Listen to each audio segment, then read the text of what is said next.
शुरू करेंगे। विनेश फोगाट और बजरंग पुनिया कांग्रेस में शामिल हो चुके हैं। एक को विधानसभा चुनाव में उम्मीदवार बनाया गया है, दूसरे को पार्टी में अहम पद दिया गया है।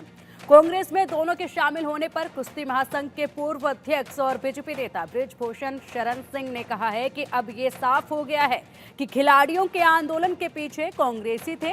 आपको मालूम है कि विनेश फोगाट को कांग्रेस ने हरियाणा विधानसभा चुनाव में जुलाना से टिकट दिया है, तो वहीं बजरंग को पार्टी में ऑल इंडिया किसान कांग्रेस का कार्यकारी चेयरमैन बनाया गया है। कांग्रेस में शामिल होने के बाद फोगाट ने बृजभूषण के खिलाफ लड़ाई को जारी रखने और इसे अंजाम तक पहुंचाने की बात कही है। साथ ही बीजेपी पर भी निशाना साधा है। इधर बृजभूषण शरण सिंह ने कहा है कि 18 जनवरी 2023 को जब जंतर मंतर पर धरना प्रदर्शन शुरू हुआ था तो मैंने पहले ही दिन कहा था कि ये खिलाड़ियों का आंदोलन नहीं है, इसके पीछे कांग्रेस है। बृजभूषण ने कांग्रेस नेताओं के नाम भी लिए। उन्होंने कहा कि कांग्रेस में खासतौर पर भूपेंद्र सिंह हुड्डा, दीपेंद्र हुड्डा, राहुल गांधी और प्रियंका गांधी आंदोलन के पीछे रहे हैं। सवाल है कि विनेश बजरंग के सियासत के दंगल में कुश्ती के दंगल की तरह सफलता मिलेगी, क्या उन्हें जनता की सहानुभूति मिलेगी? दूसरी बात, बृजभूषण शरण के आरोप में कितना दम है? विनेश और बजरंग अब राजनीति की भाषा बोल रहे हैं, बीजेपी पर निशाना साध रहे हैं, तो आंदोलन क्या रंग लेगा? आइए कुछ बयान भी सुन लेते हैं इसमें। कांग्रेस का षड्यंत्र था, प्रियंका गांधी का समर्थन था, राहुल गांधी का समर्थन था, गहलोत का समर्थन था और इसके मुख्य किरदार भूपेंद्र हुड्डा थे। आज भी मेरा आरोप वही था, आज भी यही आरोप है। कांग्रेस पार्टी का मैं बहुत बहुत धन्यवाद करती हूँ, क्योंकि जब बोलते हैं ना कि बुरे टाइम में पता लगता है कि अपना कौन है। जब हम रोड पे घसीटे जा रहे थे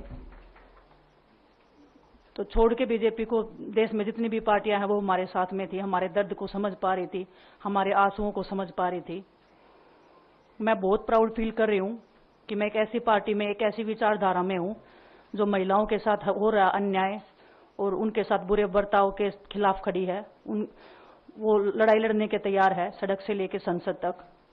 और मैं विश्वास दिलाती हूँ पूरे देशवासियों को कि जो मेहनत, जो लगन से हमने रेसलिंग में काम किया है, हम चाहते हैं कि देश के हर एक नागरिक को जो दर्द, जो तकलीफ हमने झेली है, खासकर महिलाओं के लिए, हर एक उस महिला के साथ में हम खड़े हैं जो अपने आप को लाचार, अपने आप को बेबस समझती है।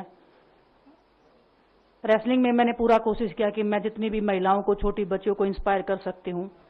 मैं चाहती तो मैं जंतर मंतर पे रेसलिंग छोड़ सकती थी और सभी लोग भी मान रहे थे, पूरा देश इस चीज को विश्वास कर रहा था, क्योंकि बीजेपी आईटी सेल ने उस चीज को साबित करने की कोशिश की थी कि हम चले हुए कारतूस हैं, हम खत्म हो गए हैं, हम पॉलिटिक्स कर रहे हैं।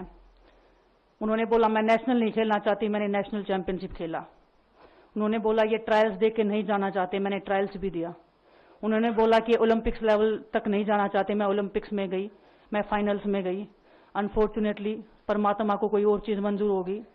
एक चीज मुझे पता है कि जब मेहनत आप करते हो तो जरूरी नहीं कि आपको उसी दिशा में मिले, कई बार दूसरी चीजों में भी आपको वो फल मिल जाता है।